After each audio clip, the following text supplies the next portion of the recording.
Season 1 was awesome. If you haven't watched it yet, watch it. Season 2, stick around and find out.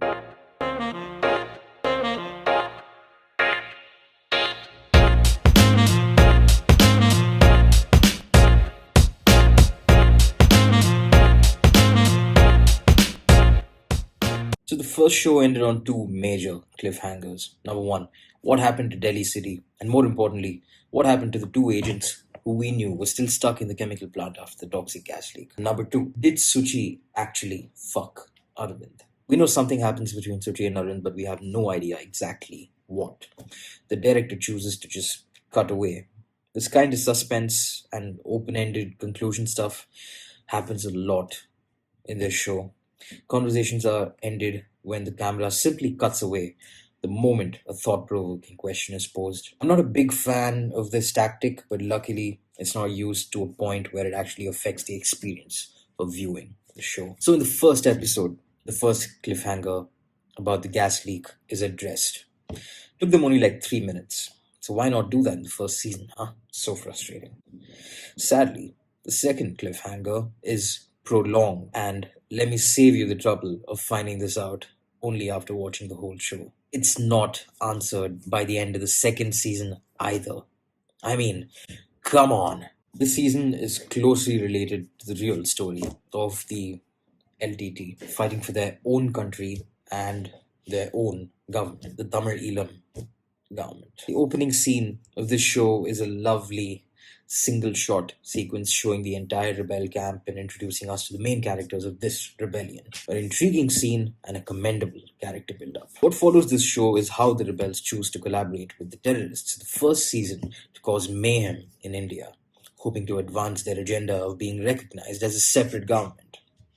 One of the main characters of the Lankan rebellion chooses the path of war, while another chooses politics. This eventually causes a divide among the rebels.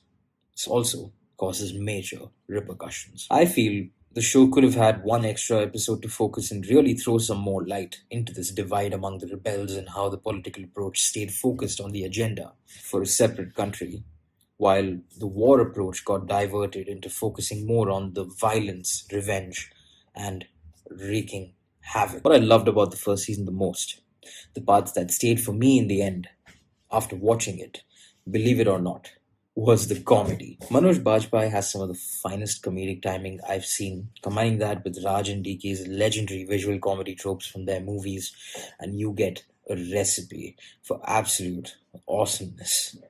I'm glad to report that the comedy dosage in the second season is very much kept intact. This was extremely relieving for me as a watcher. I felt like the rebels in their Lankan Tamil accent wasn't quite there, was not 100%, but hey, they certainly get an A for effort. Considering that this is a Hindi show, the commitment to try and keep the Tamil and Lankan Tamil bits authentic is more than just commendable. Let's talk about the cast and the acting in this show. Priya Mani as Suchi was as good as she was in the first season. She's very believable and fits in with the rest of the family. And that is not just because of her, that's also because of the rest of the family. Atharv and Dhriti are played amazingly by the kids, and they truly justify the title of the series. They make it more about the family and not just about the family man. Samantha was clearly a standout in this season. When I watched the trailers, I honestly was not really thrilled to know she's been cast as Rebel Fighter. This is simply because I've seen her in other movies, and well, I've not really been aware of her range as an actor. I've seen her excel in many rom com movies and traditional South Indian stuff, but this was certainly a googly in her career and she plays it to perfection. She's scary and ruthless. Her eyes cry of conviction to her cause in this film, and to my greatest surprise, she pulls off the physicality of the role phenomenally, being as small built as she appears.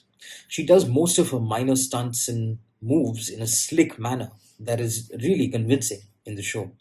Would have liked some wider cuts for her action though. This is easily the highlight of her entire film career, and I really hope she's not typecast anymore. Now, last but certainly not the least, Manoj Bajpayee. What do I even say? He's simply born to act, this guy. His dialogue delivery is so convincing. The man pulls on your heartstrings in one moment and seamlessly moves on to tickle your ribs in another. He's funny when he wants to be, menacing when he wants to be, vulnerable when he needs to be. He's a director's dream come true, in my opinion. The perfect family man, without a shadow of doubt. Is the second season better than the first season? Without a shadow of doubt. I'd give it an 87 out of 100. I did wish they further prolonged the issue of Task wrongfully murdering Kareem Bhatt and framing him as a terrorist in the first season. I think that's an extremely dark outcome from the mission in the first season, and I feel Task morally should face repercussions from that.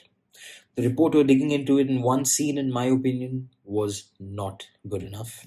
His friend does say she'll fight it out legally. I hope that happens and is actually a significant cause of concern for the characters in Family Man Season 3. I also wished Samir, played by Darshan Kumar, a screen presence I generally enjoy a lot, was given more of a spotlight. We pretty much forget about his character in the end, or about him as well in the next season, perhaps. This is, in my opinion, the best Indian TV show available right now. Way, way, way better than Sacred Games. Sacred Games completely fucked it in season 2. So run along and watch it if you haven't seen the show fully yet. And if you're watching this and haven't subscribed yet, do that too, please. And hit the bell while you're at it so I can tell you what's what and save you from watching garbage. Have a good time at the movies, guys.